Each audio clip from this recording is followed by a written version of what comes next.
So I'm here today with Coach Raymond and Coach Emily from the Steak and Butter Gang. They've got a great community over there, so I suggest you guys go over and follow what they're doing over there. The links will be in the show notes below as well.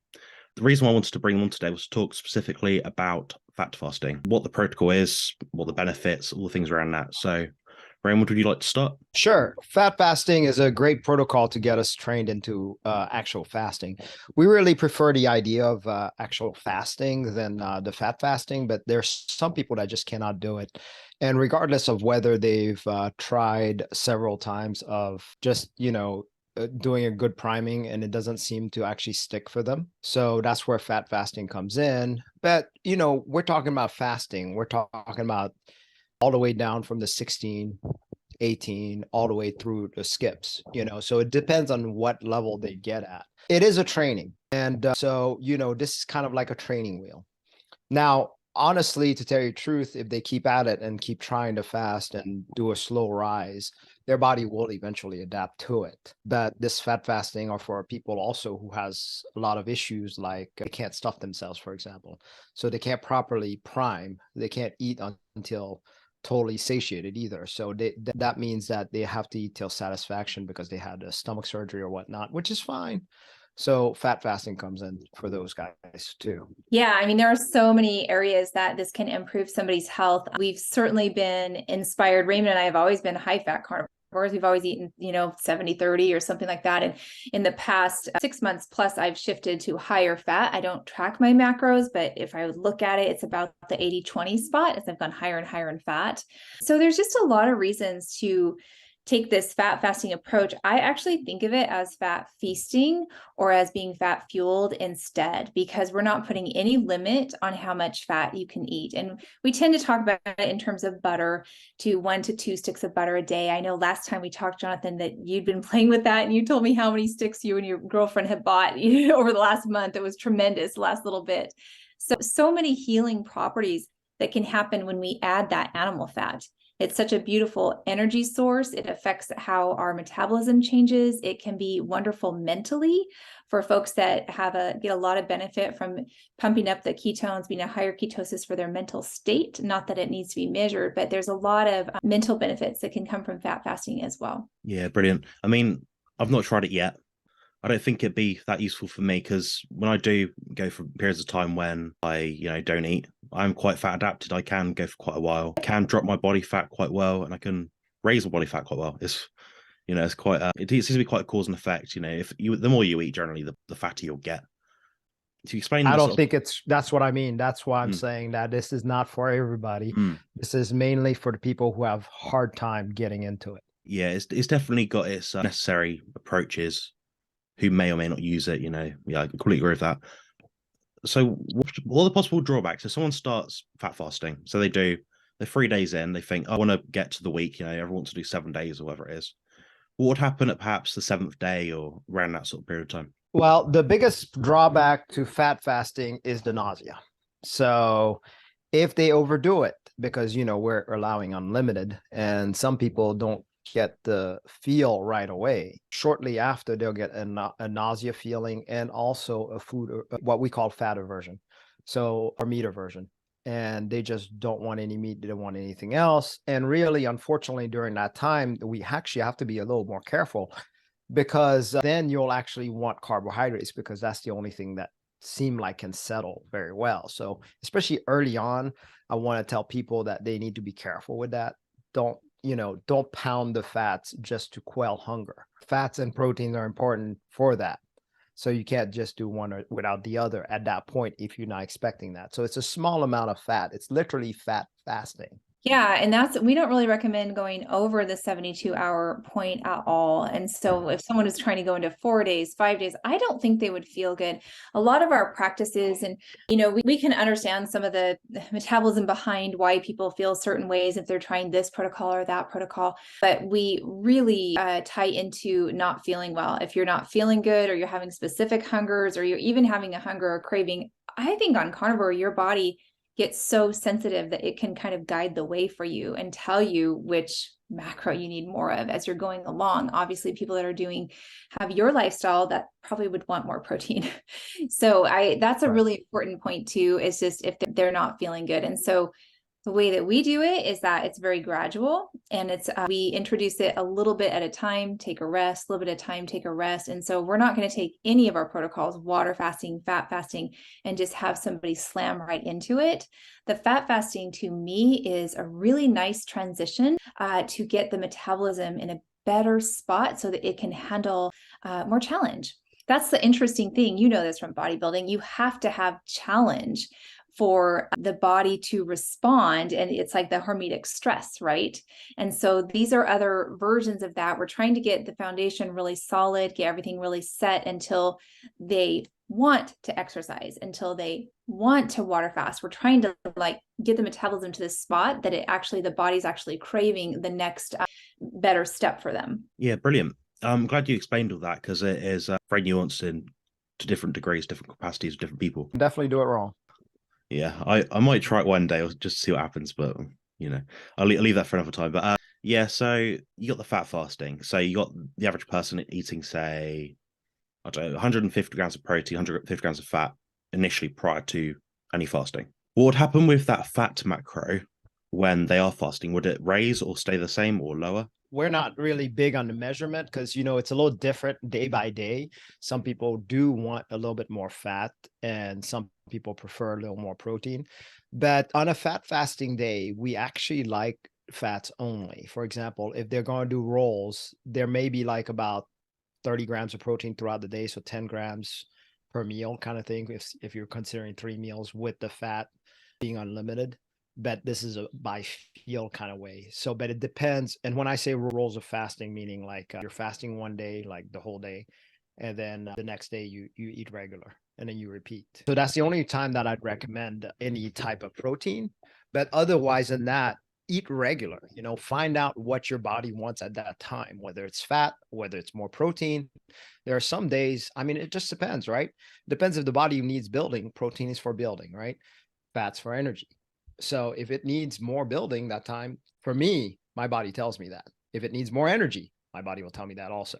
Yeah, absolutely. And I love the fat is so nutritional too. And so it just kind of depends on where they're coming from. So many carnivores, when they start, once we let them know they can eat as much as they want, they can eat as much butter as they want, their body just calls for it.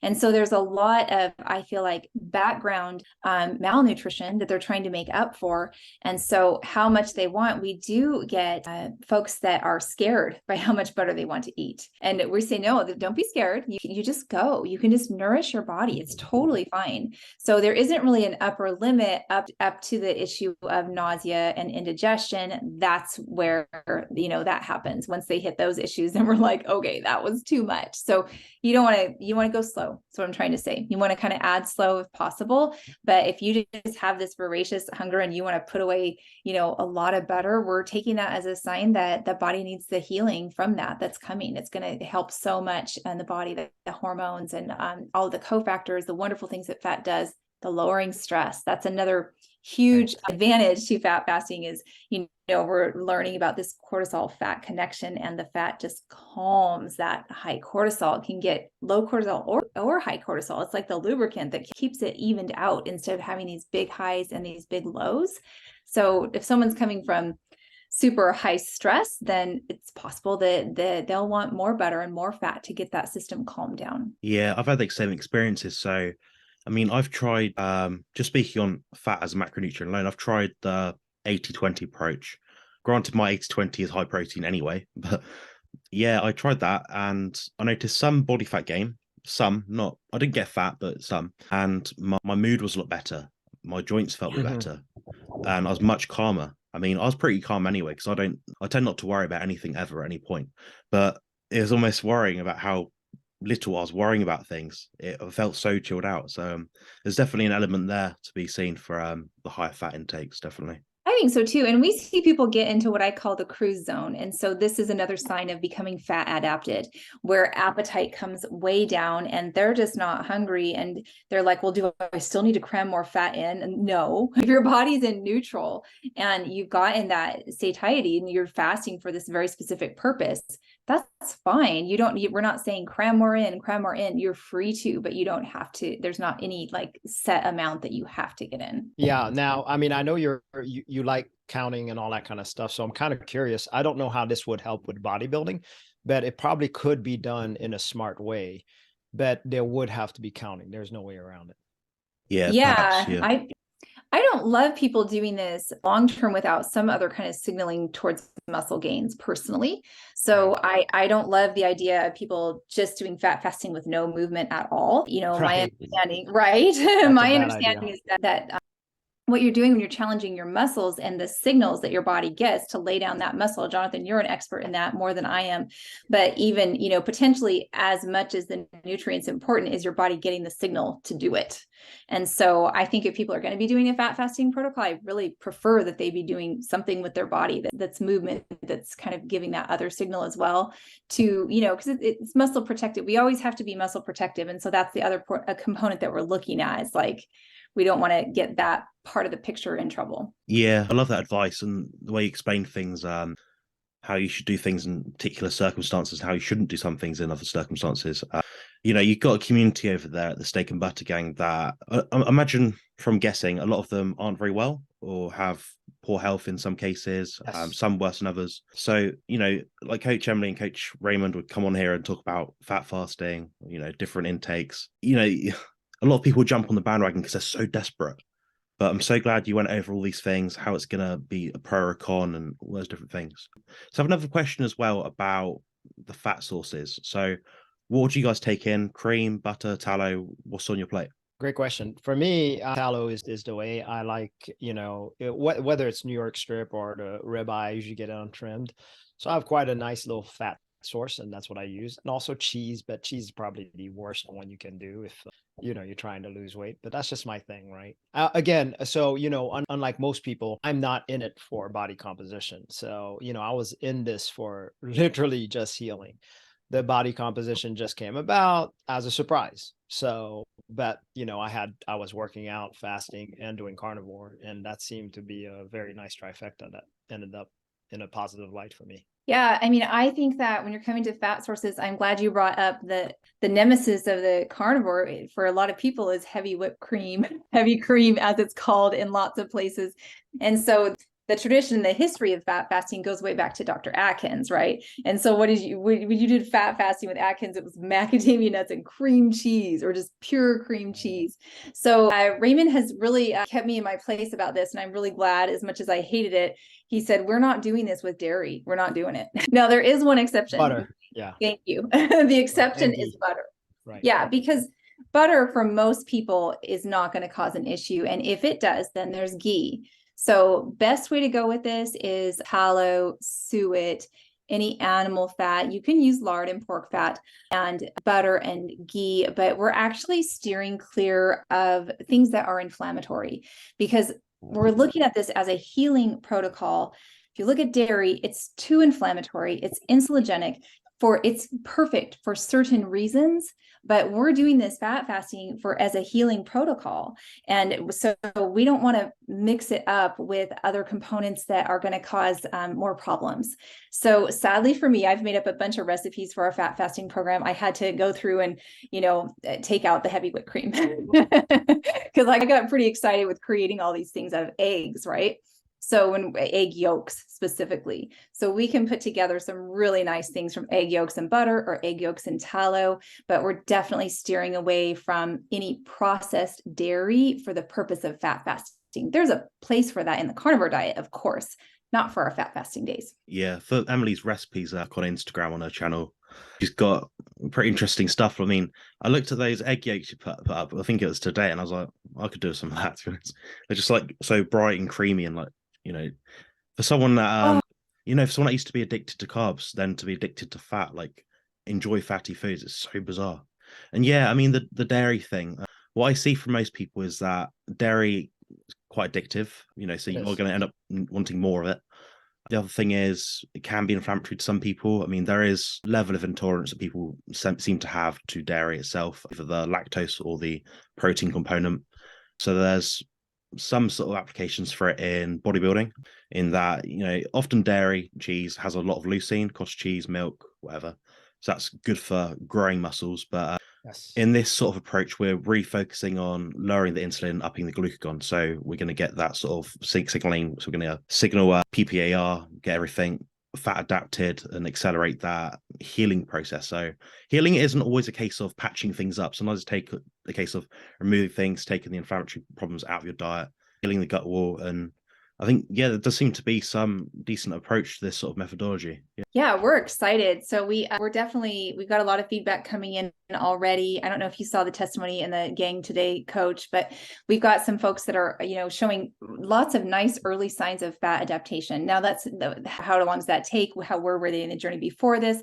It's like a boost. It's like a super boost to the fat metabolism is how I think of it. So we're excited to be experiencing it together and be playing around with it. And I love making recipes. So I'm always making recipes for the process as well. Yeah. See, the big thing about our group that we handle is, the concept is to try to keep you staying carnivore. That's the most concept, right? The rest, you kind of have to figure out. We've got sometimes 200 people on the Zoom, which is quite a bit, right? So obviously, this is not there's a lot of statements that I can make that'll sound blanketed, but it's not. Everybody is very unique. Of course, that's why us coaches are here, coaches like you and all that. And it depends also on your goal. Somebody comes with to me for an exercise goal, I'm going to be like, no, that's Jonathan's job. That's not my job, is to just get you carnivore. And that's it, because carnivore, if you're really, first, you have to believe that carnivore is going to be good for you and that it is the proper human diet. I've already believed that. So therefore I set my way there. And then the West, you just have to figure out how to work this new body, right? And you need to find the proper experts to tune that in. But the most expert that you don't want to ignore is yourself, because that's who tells you and gives you the proper feedback. And that's what we try to teach in the community. Yeah, I like that. What I say to most of my clients is, whenever they check in, consult with me, whatever it is, I ask them all these questions, and it seems a bit random, but it's like, what's your sleep like? What's your digestion like? So if you ask someone how they are, they'll just say, yeah, I'm all right. You've got to really focus in on all these different things. So you as a coach, and yourself as well, Emily, you know in yourself what your body's doing at one given time. So when you're trying to help other people, you have to identify what they're going through. So you have to get the right questions across. So there's definitely not blanket questions to be answered in a certain way. There's no sort of one size fits all. So I love that about you guys. It's really good. Yeah. This is why some people will tell you, my God, priming sounds like such a bad idea. But when you actually hear the details of it, and then you get the idea, or fasting, oh, that's such a bad idea. I can't see people just eating every other day for a week. That's going to kill them, right? Obviously sounds like a bad idea, right? But if I tell you and explain it to you, then you're like, wait a minute, my body can do that? My body is able to do this? Well, then that's a whole different talk, right? It's kind of like gaining muscle. If I told you work out hard, daily, and I'm not sure how the workout formula works, but then you'll make gains, but some people won't, right? If you do it wrong, people will think that's a bad idea. So it's the same concept, right? All of this is a training to learn yourself. And of course, it's no difference from the bench to the food you're eating. We got to learn ourselves. It's the only way. It's so good. I love the parallels between training and fasting. They are very much related, very much so that I'm talking about water fasting right now, but this would apply to fat fasting. If you go too hard, too fast, you're going to burn out and you're never going to want to fast again. And so this is actually it's a transition step. So it can be a transition step to get you to water fasting. It can also be a transition rest, to have a rest from water fasting. So that's another reason that we created this for our gang, was to have, another modality to use with this, but it's very much designed in a progressive manner. And that's what I love about it. And so, yeah, we're not muscle people, Jonathan, but we compare it. People understand the muscle process. And so we compare fasting to that journey quite a bit, actually. Yeah, I completely agree. I can see how there's parallels between the two. I mean, introducing Beef Up Carnivore Bodybuilding Bible. the ultimate guide for men and women to lose fat and build muscle. And the best part, Carnivore.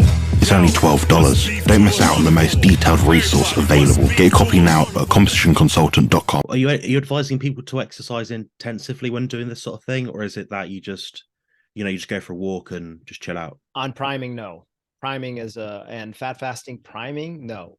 On when they get to their 2 MADs, we're like, hey, that's open season. You should be able, and that's the thing. If you're not able to do a workout properly while you're in a fasted state, whether it's a fat fasting state or a fasted state, you're just not ready for that fast. It's too much for you. And that's how you gauge how well it is. I did mine with exercise, and that's how I gauged how much of a fast I needed or not, or how much I needed to recoup or not, because believe it or not, my workout was the marker. Absolutely.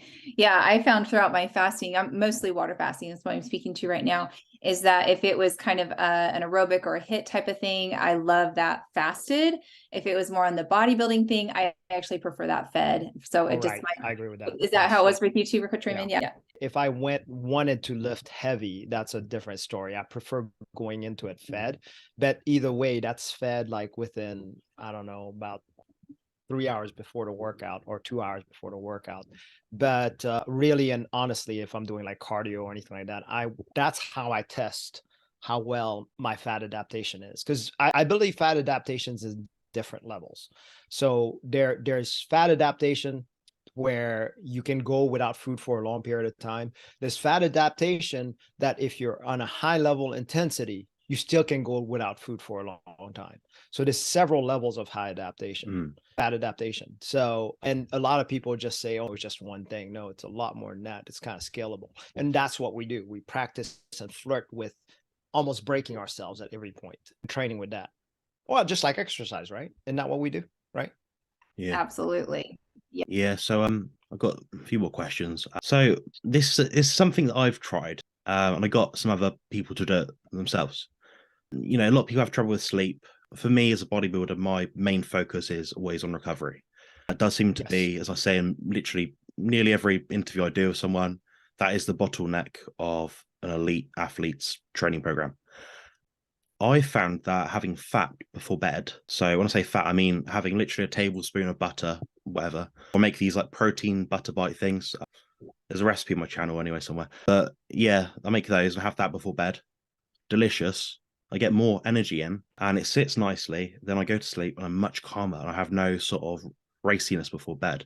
So have you guys tried anything like that at all? Absolutely. Very much. We actually, commented on a lot of people who have sleep problems, especially when they're fasting too.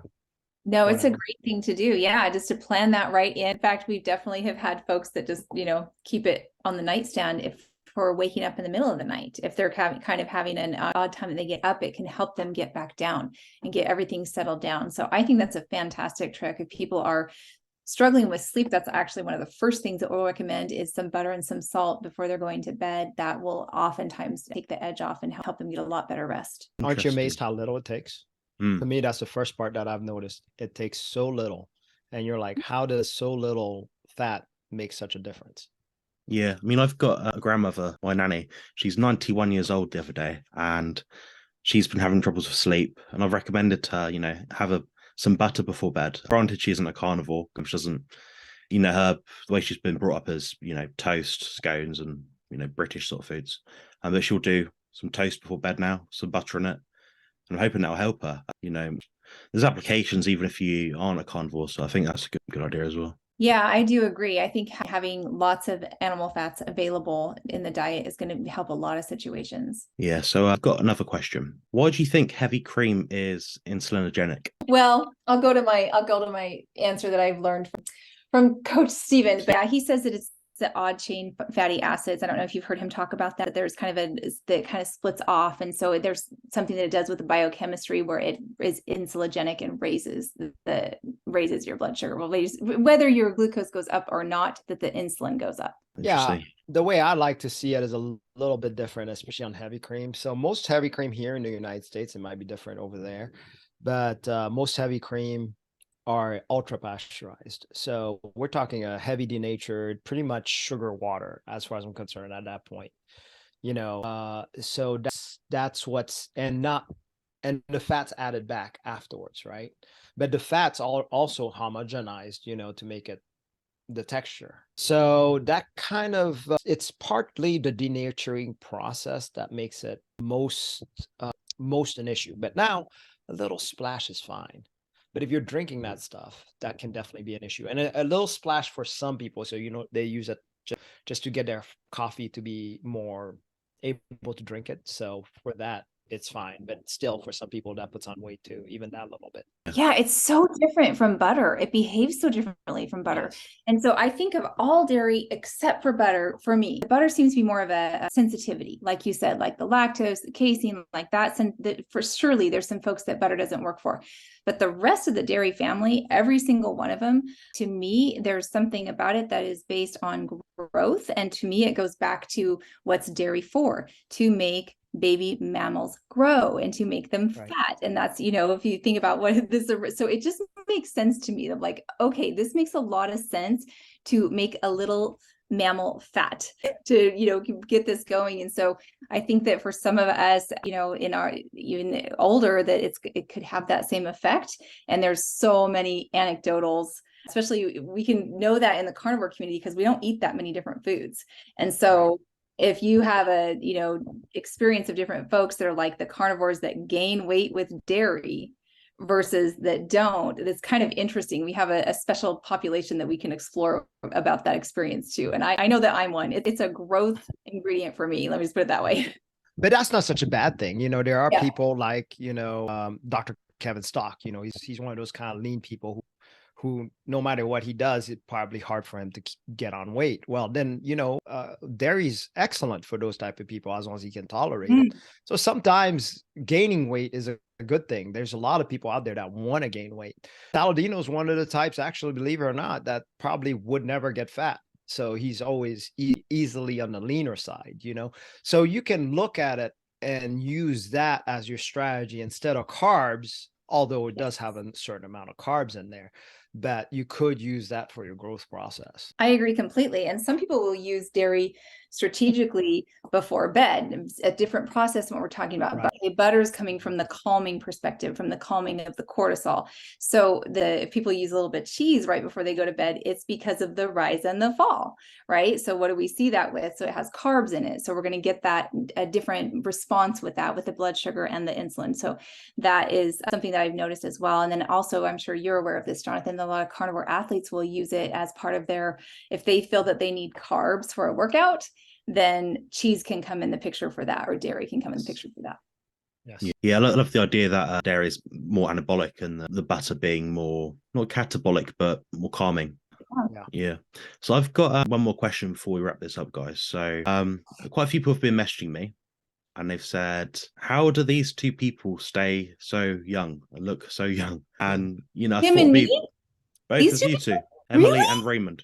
Oh my God. Well, thank you, everybody. I love that question. I actually think I look, well, I don't know what a 50-year-old look like. At first, I really look my age. So that's the biggest thing. But so here's the thing. I think carnivore puts you at the age you're supposed to look like.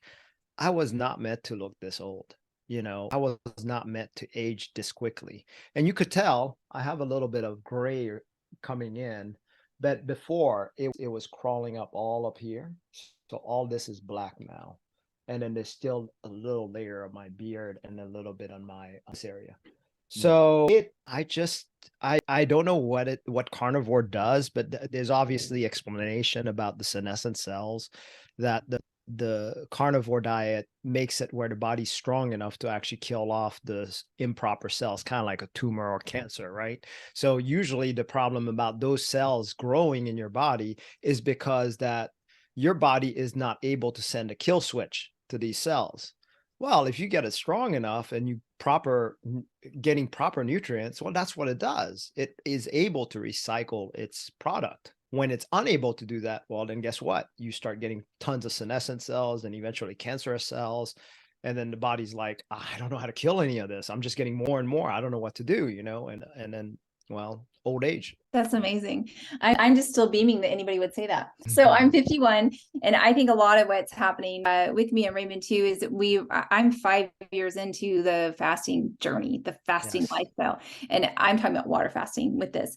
And so I think that there's a lot of things that we can do to stimulate autophagy, but we know that fasting is a really powerful tool for autophagy and for the recycling. And so as the cells break down, how I think of it is they're scavenging and looking for other materials. They're breaking down materials. And so I feel like the skin gets recycled, the proteins get recycled, like all of that builds into new. I feel like it goes and it gobbles up kind of the old dying spots. So I would attribute any youthful appearance that I would have as a 51-year-old to autophagy, and just that being super enhanced through water fasting, because I'm always going to be a faster. I actually think that clean fasting is the way to go. But I think that fat fasting is wonderful for therapeutic uses. And so I'm thrilled that we can teach that as well.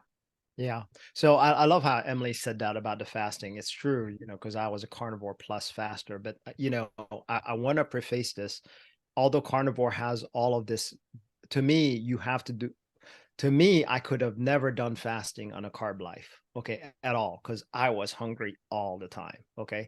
Carnivore allowed me to do fasting. I know it was a little different. I think Emily was doing low carb for a little while there on fasting, so she was able to do it. But God, that must have taken so much willpower.